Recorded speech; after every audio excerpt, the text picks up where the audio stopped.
દિયોદર ખાતે શ્રીમદ ગૌ ભાગવત સત્સંગ કથાની પૂર્ણાહુતિ દિયોદર ગજાનન ગૌશાળા ખાતે પરમ સદરે ગૌ ઋષિ સ્વામી શ્રી દત્ત શરણાનંદજી મહારાજની શ્રી ગૌધામ મહાતીર્થ પથમેળાની પાવન પ્રેરણાથી શ્રી ગજાનન ગૌશાળા અને શ્રી નકળંગ કૃષ્ણ ગૌતીર્થ મોજરૂના લાભાર્થી શ્રીમદ ગૌ ભાગવત સત્સંગ કથા યોજાઈ, જેમાં પોથીયાત્રા, કપિલ ભગવાનનો જન્મ, વામન પ્રાગટ્ય, નરસિંહ પ્રાગટ્ય, શ્રી કૃષ્ણ જન્મ ઉત્સવ, ગોવર્ધન પૂજા, રૂકમણી વિવાહ, નારાયણ યજ્ઞ સુદામા પ્રસંગ કરવામાં આવ્યા, જેમાં તારીખ 9 જાન્યુઆરીથી તારીખ 15 જાન્યુઆરી સુધી અલગ અલગ પ્રસંગો ઉજવવામાં આવ્યા. તેમજ 5મા દિવસે પરમ પૂજ્ય ગૌ ઋષિ શ્રી દત્ત શરણાનંદજી મહારાજ ઉપસ્થિત રહી આશીર્વાદ પાઠવ્યા. સમગ્ર કથાના 7 દિવસ દરમિયાન મહાન સંતો, મહંતો, વડીલો અને સૌ ગ્રામજનો ઉપસ્થિત રહ્યા, જેમાં શ્રી ધનેશ્વરભાઈ જોશી દ્વારા ગૌ ભાગવત સત્સંગ કથાનું રસપાન કરવામાં આવ્યું, જેમાં કથાના આચાર્ય રઘુભાઈ જોશી સુરાણાવાળા સહિત તેમજ આજુબાજુના ગામોમાંથી મોટી સંખ્યામાં ગૌ ભક્તો, માતાઓ, બહેનો ઉપસ્થિત રહી ગૌ કથાનો લાભ લીધો અને દાનની સરવાણી વહાવી હતી. બ્યુરો રિપોર્ટ અનુપ ઠાકોર, ક્ષત્રિય જ્યોત ન્યૂઝ, દિયોદર.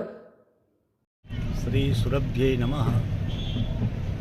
બનાસકાંઠાની પવિત્ર ભૂમિ અને એમાં દિયોદરના આંગણે શ્રી ગજાનન ગૌ સેવા, નકળંગ કૃષ્ણ ધામ ગૌ સેવા મોજરૂ, આ બંનેના પ્રતિનિધિત્વમાં સુંદર મજાનું 9/1/2024થી આ 15 આજે વિરામ થયો 15/1/2024 દિવ્ય શ્રીમદ ભાગવત મહાપુરાણને માધ્યમ રાખી માં ભગવતી ગૌ મહિમાનો સત્સંગ અહીં 7 દિવસ થયો. બધી પ્રજાએ ખૂબ ઉલ્લાસભેર આમાં કથાનો લાભ લીધો અને ગૌ સેવા માટે ધર્મપ્રેમી જનતાએ ખૂબ સેવા કરી.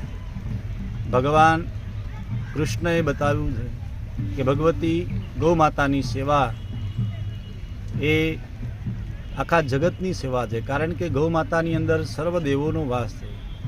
ગૌ માતાનો મહિમા પૂજ્ય ગૌ ઋષિ દત્ત શરણાનંદજી મહારાજે ભારત વર્ષની અંદર ગૌ માતાની સેવા કેટલી વધે, વધારે સેવા થાય, એનો વ્યાપ વધે, એની ભક્તિ વધે, એના માટે જે આ સુંદર કાર્ય આ પૃથ્વી ઉપર એમણે ચાલુ કર્યું છે, એમાં આપણી આ ભારત ભૂમિની અંદર, પવિત્ર બનાસકાંઠાની ભૂમિ અંદર ખૂબ ગૌ સેવા થાય છે અને ખૂબ ભક્તોએ ગૌ સેવા કરી.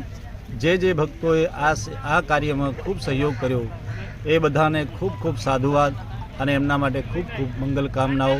અસ્તુ. જય સિયારામ.